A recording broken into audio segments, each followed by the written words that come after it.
Do you remember a time before the endless online lobbies and voice chat when gaming night meant everyone was physically in the same room? Today, we're going to be talking about something very specific, a quest that a bygone era, a quest for a holy grail of console gaming, the 4-player couch co-op. It's a story about a Batman game, a false rumor, and a Kmart adventure. And it's a story about a game that was way harder than it had any right to be. A game that was equal parts awesome, aggravating, and that game, in its own clunky way, was trying to be something great. And the story is about Batman Rise of Sin Tzu.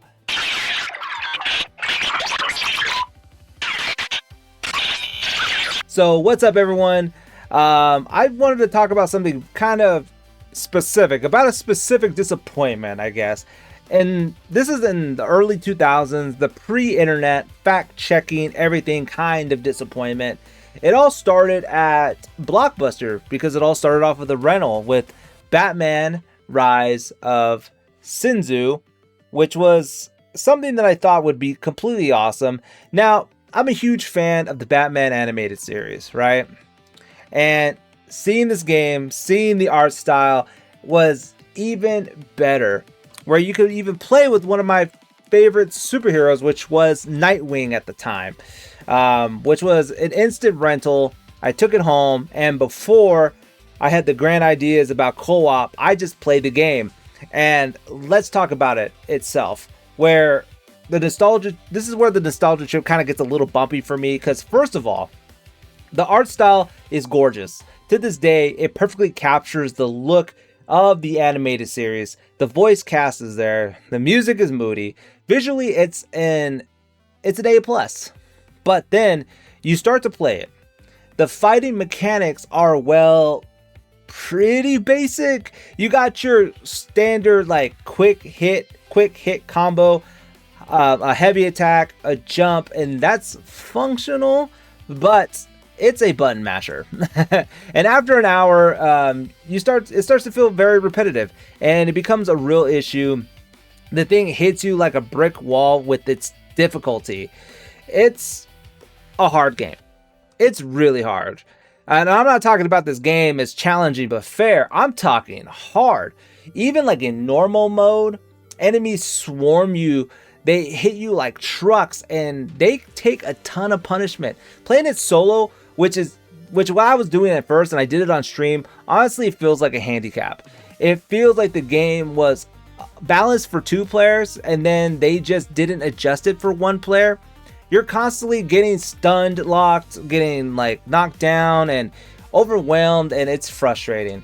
But then I heard a rumor. A magical game-changing rumor. Someone, somewhere, maybe on a primitive internet forum, or maybe just a schoolyard legend, they said if you had a multi-tap adapter, you could play 4 players. 4 players.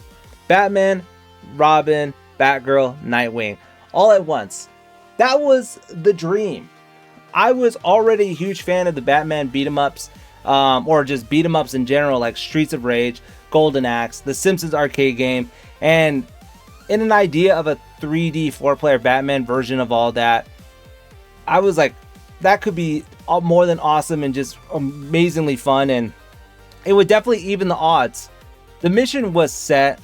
I just didn't want a multi-tap. I needed one. This was, of course, before you could just like one-click order it online. You actually had to go on a physical hunt. And that hunt led me to my local Kmart. And I remember walking straight into the electronics aisle, my eyes scanning for a specific weird-looking black box. And there was one single dust-covered PlayStation 2 multi-tap tucked behind a couple of like demo disc, NHL, or like, I don't know, maybe it was a box set of Dance Dance Revolution, something behind that little counter, or in that locked up case. And I grabbed it like it was the holy grail. I took it to the register, and the cashier, I will never forget this look, looked at this box with the most profound confusion, because they picked it up turned it over and looked at me and was like, what is this? And I tried to explain that it's for video games that'll allow me to play with 4 players, and she just shrugged and scanned and probably thought I was just some weird kid buying some broken electronics. But I was ecstatic. I had the key to the 4-player multi-Batman game night going to happen. And I remember it being a Saturday because I remember buying the thing and calling my friends over. So the Saturday night, the plan was in motion. I called my friends, told them it was happening.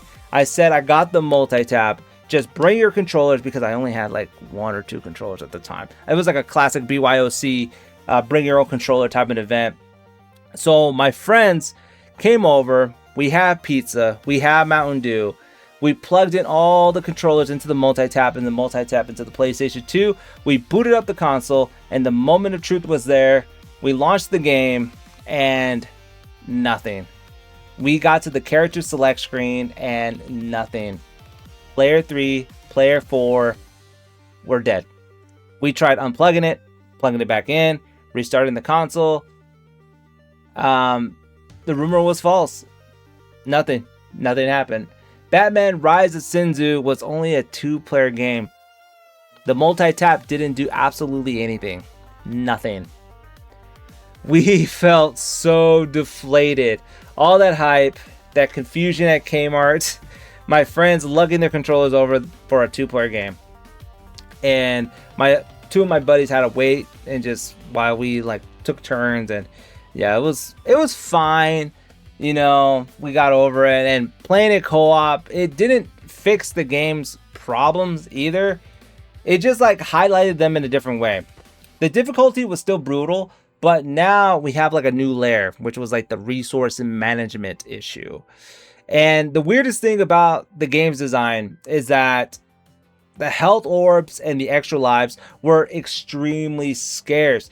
You were desperate. 1 hit from death, clear a whole room, and nothing. But you know what we never ran out of? Those special move orbs, the blue ones. The screen was constantly lit up with all of them. It was a bizarre imbalance. I was like, great. I could do my flashy spinning Nightwing super move for the 20th time. But I'm like 1 hit from death here. I haven't seen like a health pack or in like 3 levels. Come on now. This was a game that you and a partner can try to conquer, but guaranteed it will create tension. That scarcity of like the health means that when 1 health orb finally drops, there's going to be a moment where you're going to look at each other and be like, who gets it, me or you? You're both low, you're both yelling. The game that demands communication, and it's so chaotic, and it just creates miscommunication. Like, I need that health, and watch to your left, and yeah, why you take that? I'm almost dead. It's a lot of that. But that multi-tap, it wasn't going to go to waste, because later on there was a few other games that would allow you to use it. So the Kmart trip was a complete failure. It was just like the wrong game. The quest was still on, and we were just on another mission. And I remember that following weekend going to Blockbuster, and I remember specifically asking someone who was like more closer to like as a young adult, asking him, yo, what can run 4 players on a PlayStation 2? And he turned to one game. Guaranteed 4-player co-op game. It was Marvel Ultimate Alliance.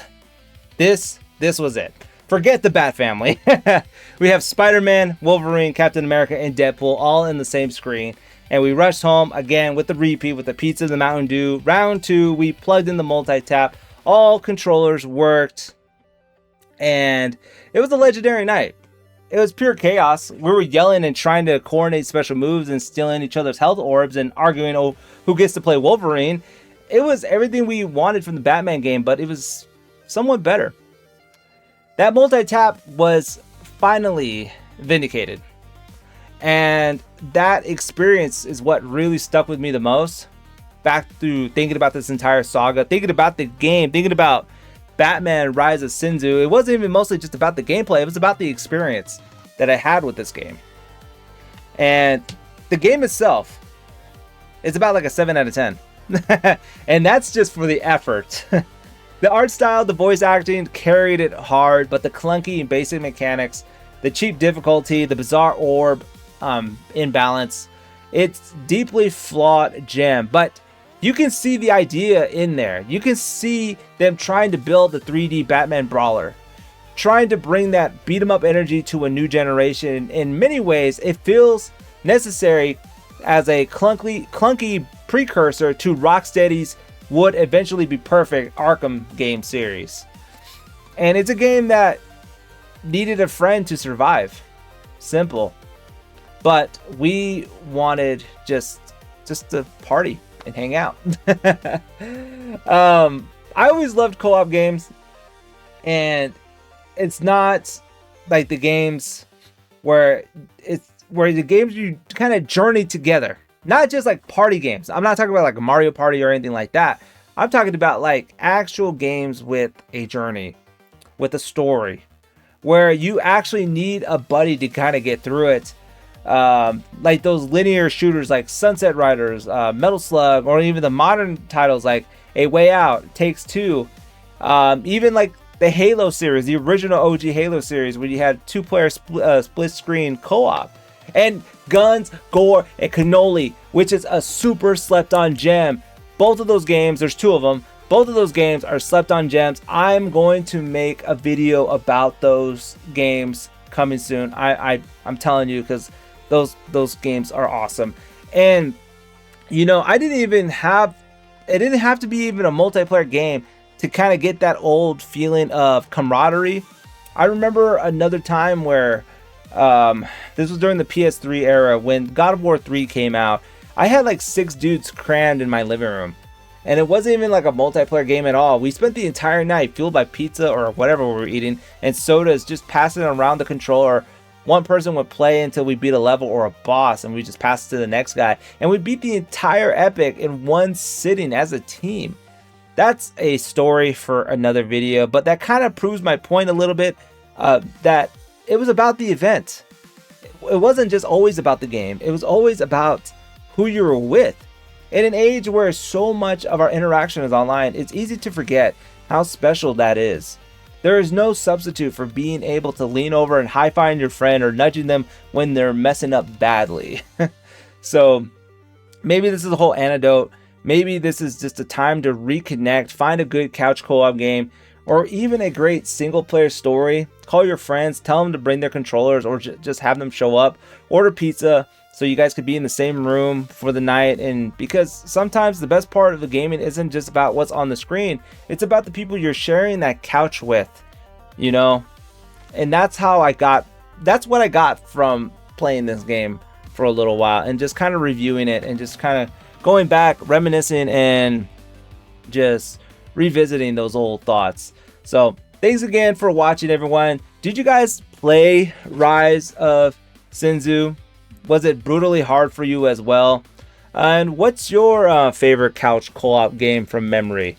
Please let me know in the comments, and don't forget to like and subscribe and turn on the notifications for more nostalgic dives into these video games. I'm probably going to do more of these where I kind of not only review the game, but also kind of like take a step back into why the game kind of reflects on me a little bit, and kind of going back into some old stories that I have about these games. So yeah, and make sure to catch me live on Twitch, on twitch.tv/SinZone. And until next time, see you later.